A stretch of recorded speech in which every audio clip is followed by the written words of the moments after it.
This is particularly important for those kiddos with special needs or for those kiddos with autism. And I'm going to go more into that later, why a visual schedule is so important for those kiddos.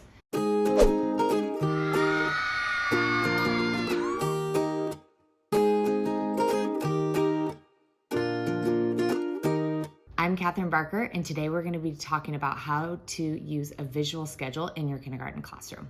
Visuals are just powerful for our young 5-year-old kiddos. Visual schedules are also really great because it helps the kiddos know what to expect, right? They know what the day looks like, and they're able to kind of look and see, okay, this is where we are, and this is where we're headed, and this is what the beginning, middle, and end of the day looks like. This is particularly important for those kiddos with special needs or for those kiddos with autism. And I'm going to go more into that later, why a visual schedule is so important for those kiddos.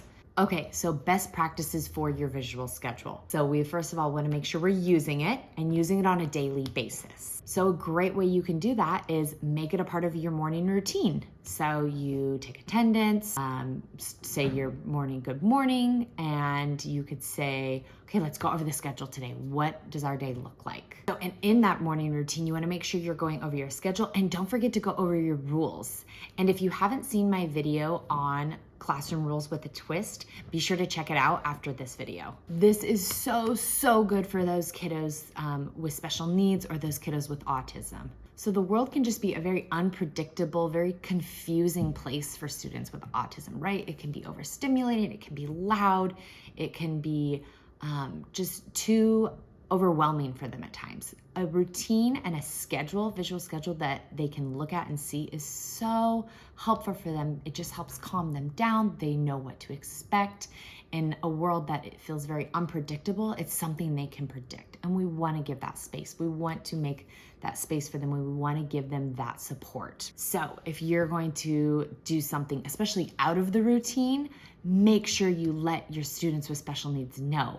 If you can even tell them, sometimes I would tell my students the day before, hey, I want you to know, boys and girls, tomorrow we're having a school assembly. Hey, don't forget, tomorrow is library day. Bring your library books. I personally would have it on my calendar, so we would go over it every day so they knew what was coming. And that way it just helps prepare those students with special needs so they're able just to have a better idea of what is coming, right? One big thing I really want you to, if you can find out when any fire drills are happening or earthquake drills, depending on where you live, or lockdowns or anything like that, try to find out. Sometimes they're surprised, but if you can find out from your administrator, especially if you have a kid with special needs or a student with autism, find out when those drills are going to be just so you can prepare those students. It just makes it really difficult for them when a surprise fire drill happens, and it can just really throw them off, kind of really scare them. So we want to just prepare them and let them know what to expect, and let all of our students know what to expect. The alarm's going to come on. This is what it's going to sound like. This is what we're going to do. Just prepare. Honestly, it's good for all of your students just to know and how to be prepared for that. I made the mistake once of not preparing one of my students for a fire drill that happened, and he was so stressed out and he was so scared many days afterward that the alarm was going to go off. He would keep kind of looking up and was really afraid of it. Anytime he would hear the announcements come on, he got really afraid. So that's when I realized I need to prepare this student for it. I need to put it on my visual schedule and let him know when it's coming. Something that you can do for students with autism is, or any special needs students, is create a modified individual schedule just for them. So maybe they need a schedule just for them. And I love doing like putting it on a card, and then you can have it like Velcroed with different pictures. That can also be really helpful for the students. So they can look at their board and know, oh, okay, step 1, and you can break it down to even smaller steps for them. So maybe they need that. It can really be helpful for them. I had a student where we broke it down into individual steps where it was, okay, center table number 1, you're going to do this, then you'll go read a book when you're done, then the bell will ring, and then we'll go to center number 2. And then we would repeat and do it, rinse and repeat and do it over and over again. And we kind of did that throughout the day. At recess, you're going to eat your lunch, you're going to go down the slide, and then you're going to play in the sand. So it just was really helpful for that student to know, okay, I do this, this, and this. And it just gave them that predictability and that routine that they really crave and need. I also love using visual schedules for kiddos who struggle with separation anxiety. So you know those kiddos that they come to school and they're just crying and they're so upset and they miss their mom, they miss their dad, they miss grandma, grandpa, auntie, uncle, whoever dropped them off. They are just stressed out and they are really struggling and they're crying, or maybe they're runners and they're running back to out the door, out the gate, trying to get back to their person. So I find that visual schedules can really help calm these students. So how you can prepare these students is by saying, okay, let's look at our schedule. So first we're gonna come in and then we're gonna do so many fun activities. I have special centers today that we're gonna do. Then we're going to read a story. We're gonna have lunch. We're gonna come back. We're gonna play, do some activity, whatever it looks like, circle time, math time, whatever it is.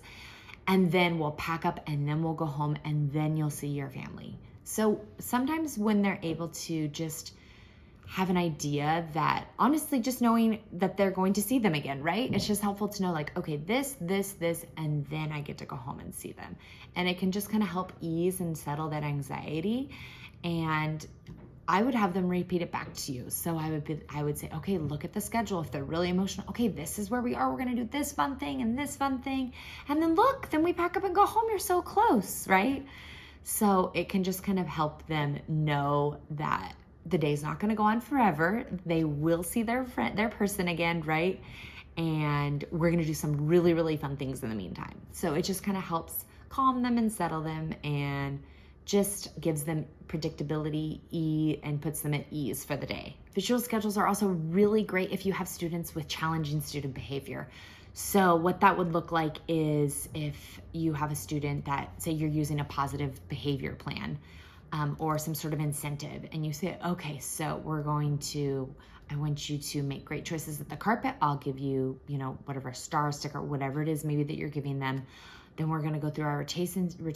If you do a great job there, I'll give you, star sticker, whatever it is you're giving them, and then we'll have recess, and then after recess, you will get whatever the reward or incentive is. That's another great way that you can use visual schedules to your advantage for the students with challenging student behavior. Okay, so quick recap. We talked about best practices, how to use them for your students with special needs, with autism, students with challenging student behavior, and how it really can just give a flow and rhythm to your day in and day out, and really can help your class just settle into a predictable routine and just really get this nice smooth flow to the day that they know what to expect and you know what to expect, and we're all just on the same page. And be sure to check out my video on classroom rules with a twist. So if you found this video helpful or useful, please be sure to like and subscribe.